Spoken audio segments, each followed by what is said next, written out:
جی السلام علیکم. یہ میری آپ سے 181 181 ملاقات ہے. اس میں ملکی حالات پہ تھوڑی روشنی ڈالوں گا کہ سیاست میں کیا ہو رہا ہے. آج کل -1 -2 -3 کا بڑا شور ہے. شیخ رشید نے کل بیان دیا کہ -1 نہیں ہوگا، 2 نہیں ہوگا، -3 ہوگا. تو جہاں تک میری سوجھ بوجھ ہے، -1 کا مطلب عمران ہے، -2 کا مطلب نون لیگ ہے، -3 کا مطلب پیپل پارٹی ہے. یعنی اب -1 نہیں ہوگا، -3 ہوگا. اس کا مطلب ہے کہ اگر عمران جاتا ہے تو گورنمنٹ نہ نون لیگ کو ملے گی، نہ پی پی کو ملے گی. اب کوئی تیسری قوت آئے گی اور وہ ملک کا نظام چلائے گی. موجودہ گورنمنٹ کو آٹے، چینی اور پیٹرول کے بحران نے بری طرح سے گھیرا ہوا ہے، اور یہ کسی کی پیدا کردہ نہیں ہے. انہی کے قطر درتا جو فیصلہ ساز ہیں، انہوں نے اپنی راہ میں کانٹے بچھائے ہیں. 2-3 سال پیچھے چلے جائیں تو مریم نواز پہ بھی وہ میمو گیٹ سکینڈل کا الزام لگا تھا، اور وہ بڑا سیریس ایلیگیشن تھا. لیکن ہمارے جو وزیر ہوا بازی ہیں، جو انہوں نے بیان دیا ہے، وہ بھی کچھ کم نہیں ہے. جو انہوں نے PIA کے پائلٹس کے متعلق بیان دیا ہے، اس سے ملک کی شہرت کو، ملک کی ایئر لائن کو بہت زیادہ نقصان پہنچا ہے. اور ویسے بھی ہمارے لیڈر جب کھلے عام یہ بات کرتے ہیں کہ منی لانڈرنگ ہوتی ہے، تو پھر FATF والے ہمارے گرد گھیرا تنگ کرتے ہیں، بجائے اس کے کہ یہ باتیں ان کیمرہ میٹنگز میں ہوں، دوسرے ملکوں کو اچھا پیغام جائے. لیکن پتہ نہیں موجودہ حکومت کا ایڈوائزر کون ہے. یہ باتیں کھلے عام کی جاتی ہیں، جس سے ملک کے لیے مشکلات بڑھتی ہیں. ملک کے لیے مشکلات بڑھتی ہیں، لیکن اپوزیشن کو کچھ کرنے کی ضرورت نہیں پڑتی. ان کے راستے یہ سے PTI والے کانٹے خود اپنی آنکھوں سے چنتے جا رہے ہیں. اس لیے PP اور نون لیگ خاموش ہیں کہ یہ خود ڈوب رہے ہیں، ہمیں دھکا دینے کی ضرورت نہیں. کل کو یہ کہیں گے جی انہوں نے ہم کو دھکا دیا ہے. اور جس سپیڈ سے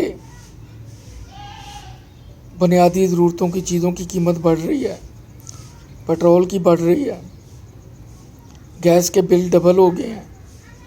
میں اپنی مثال دیتا ہوں کہ جو پہلے بل گرمیوں میں 210 220 آتا تھا، اب 450 500 ہے. سردیوں میں جو 2,500 3,000 آتا تھا، 6,500 7,000 ہے.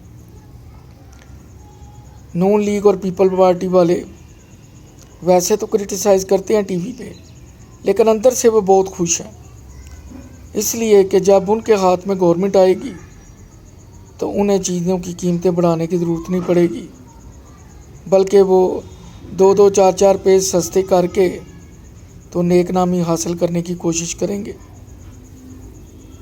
وہ چاہتے ہیں کہ یہ گورنمنٹ ہی قیمتیں بڑھائے، اسی کی بدنامی ہو. جب ہم آئیں تو ہمیں کسی چیز کی قیمت بڑھانی نہ پڑے. اسی طرح جس طرح الیکشن سے پہلے انہوں نے خزانے کو اس حالت پہ پہنچایا تھا، انہیں پتہ تھا کہ گورنمنٹ عمران کو ملنے والی ہے، PTI پاور میں آئے گی.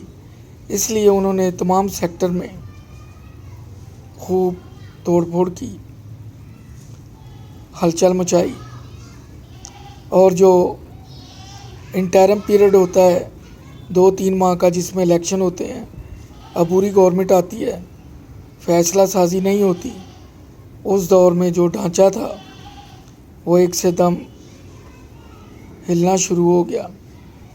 زر مبادلہ کے ذخائر بھی بہت زیادہ گر گئے۔ وہ جان بوجھ کے اس حالت میں چھوڑ کے گئے تھے کہ نیک نامین کے حصے میں نہ آئے۔ اب جب عمران صاحب کہتے ہیں کہ کشمیر کاز کو مولانا فضل الرحمان نے اسلام آباد میں دھرنا دے کے بہت نقصان پہنچایا، تو پی ٹی آئی کو یہ بھی یاد رکھنا چاہیے کہ چائنیز پریزیڈنٹ سے پہلے انہوں نے بھی 126 دن دھرنا دیا تھا۔ یہ قدرت کا نظام ہے، جو آدمی کرتا ہے وہی بھرتا ہے۔ ایک ٹائم تھا، مجھے یاد ہے، لاہور میں شاید باٹی تھا، وہاں پہ جلسہ تھا رات کو، شیخ رشید صاحب تھے، عمران صاحب ان کے لیڈر، تو وہ کہہ رہے تھے جلا دو، توڑ دو، آگ لگا دو، پورے ملک کو لاک ڈاؤن کر دو، بل پے نہیں کرو، ہونڈی کے ذریعے بھیجو۔ آج اللہ تعالیٰ نے انہی لوگوں کو گورنمنٹ دے دی اور پھر کرونا بھی دے دیا، اور اتنی بڑی وجہ دے دی کہ کوئی سوال جواب کرنے والا بھی نہیں ہے۔ اب عمران صاحب لاک ڈاؤن نہیں کر سکتے۔ اس وقت کنٹینر پہ گلیوں بازاروں میں یہ شور ہوتا تھا کہ ہم پورا ملک لاک ڈاؤن کر دیں گے، لیکن آج قدرت نے کہا ہے یہ لو، ہم نے آپ کو گفٹ دیا ہے، آپ کو طاقت بھی دی ہے، حکمرانی بھی دی ہے، اور ساتھ ایک بیماری کا بہت بڑا بہانہ دے دیا۔ اب آپ کریں لاک ڈاؤن، لیکن نہیں کر سکتے۔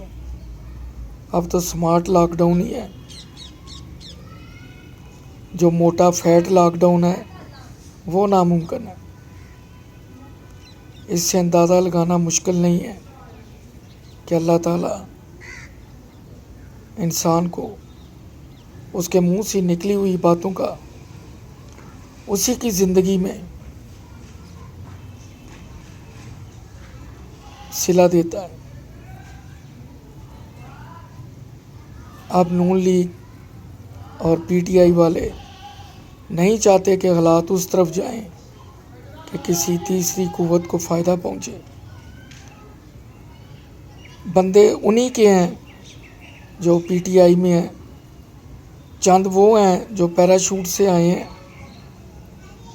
ڈیسیژن میکر ہیں، باقی جو ہیں وہ انہی دونوں پارٹیوں سے گئے ہوئے ہیں۔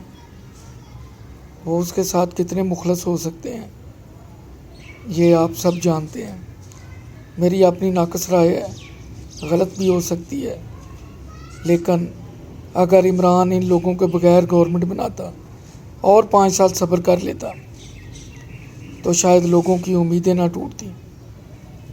لوگوں نے جو خواب، مجھ جیسوں نے جو خواب دیکھے تھے کہ اب ہمارے بچوں کو نوکری آرام سے ملے گی، بچے پڑھ لکھ گئے ہوئے ہیں، پہلے بھی 4 سال سے سی وی بھیج رہے تھے، اب بھی 2 سال سے سی وی بھیج رہے ہیں، پی ٹی آئی کے مہربانوں سے تعلقات بھی ہیں، لیکن بیچارے وہ بے بس ہیں، ہوپ لیس ہیں۔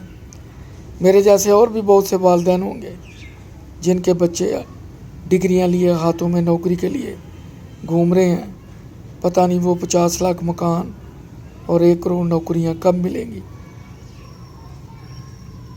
کچھ نہیں ہوا، صرف ایک نعرہ روٹی کپڑا مکان دیا تھا بھٹو صاحب نے، اور اس نعرے کی اہمیت خود انہوں نے ختم کر دی، اس کو دفن کر دیا۔ اب جو تبدیلی کا دیا تھا، میرا نہیں خیال کہ آنے والی 2-3 نسلیں بھی کسی بھی آنے والے کو جو تبدیلی کا نعرہ لگائے گا اس کو ووٹ دیں گی۔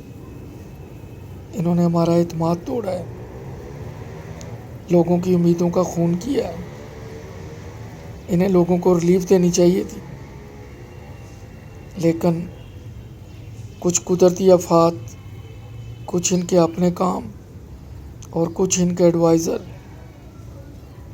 ریورس گیئر لگ گیا ہے۔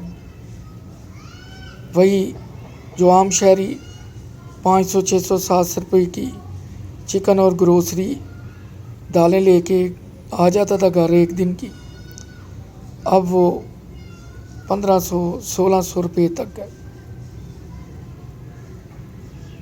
ایک مزدور کی دیہاڑی سے بھی ڈبل ہے۔ اوپر سے بجلی کے بل اور گیس کے بل۔ اب دل جلاؤ، ارمانوں کو آگ لگاؤ، اللہ تعالیٰ سے دعا کرو کہ اللہ تعالیٰ بہتری کرے۔ میرا چینل سبسکرائب کریں۔ کسی چیز سے اختلاف تو معذرت چاہوں گا، آپ کی رائے مجھ سے بہتر بھی ہو سکتی ہے۔ اللہ حافظ۔